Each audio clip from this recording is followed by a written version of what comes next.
Hello there, it's Austin. So Oktoberfest is done, but October is still going, so it's about time we got around to making a Festbier. I think we got the naming right this time. I'm pretty sure this is actually a Festbier. So let's get started.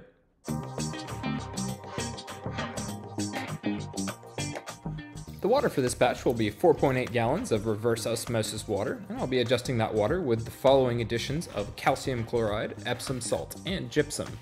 If you watch my water chemistry video, you'll know that bumping up the calcium chloride is going to increase our malty flavor, which is what we want out of a Festbier. Besides the water profile, the other controlling factors of the malty flavor in a Festbier will be the grain additions.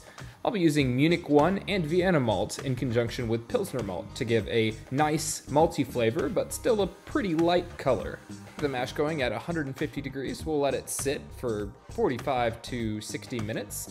And then when it's done, we'll pull the grains out and let the wort drain back into the kettle. My setup is essentially a no sparge, brew in the bag, full volume mash. This means to gain some of those sugars back without sparging, I'll rinse some of my wort back through the grains as it's draining, and make sure that I reach my efficiency goals. The hops for this batch will be 1 ounce of Hallertau Mittelfrüh, added at the 60-minute mark. Then we'll let the wort boil away for right around 60 minutes.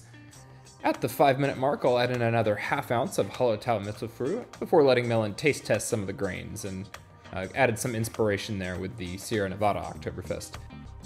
After the boil, we'll chill the wort to 70 degrees with our immersion chiller and then transfer it into the keg that I'll be fermenting in. After verifying our original gravity hit its target, unlike any time I play darts, it's time to pitch our yeast. And today that is a packet of Y-Yeast Bohemian Lager strain. This might actually be the lightest beer that I've used this lager on, so I'm excited to see how that contributes to the character. After attaching a spunding valve to the import of our 5-gallon Torpedo keg that I'm fermenting in, we'll leave it alone for about 2 weeks. Unfortunately, I'm not quite close enough to run over to the Bavarian Alps, but I did find some mountains in the Pacific Northwest to hike around while our Bavarian lager was fermenting. And after 2 weeks of fermenting and a couple additional weeks of cold conditioning, our 6% Festbier is ready to enjoy. This malty but light-bodied, refreshing lager is an excellent choice for inviting some friends over and cooking a few bratwursts, maybe some beer cheese. I promise there were actually friends here. I didn't eat all the bratwurst myself. We also decided to pair this Festbier with a few other Festbiers, including the legendary Weihenstephaner Festbier and the not so legendary but tasty Oktoberfest from Sierra Nevada. So unfortunately, I never got a chance to swing by Munich in the early 1800s when Oktoberfest started up, but my understanding of that time was that Oktoberfestbier, or Festbier, used to be a darker, maltier version of this, also known as a Märzen. But as the audience evolved to enjoy lighter beers, so did the Festbier itself. Nowadays, although you can still get darker, maltier versions of Festbier, you can also get something similar to this.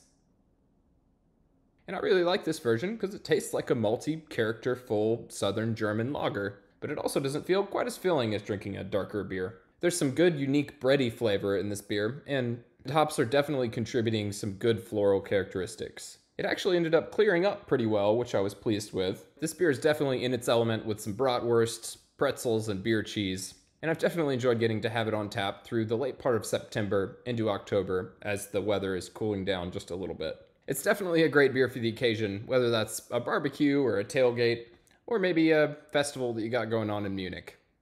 Cheers!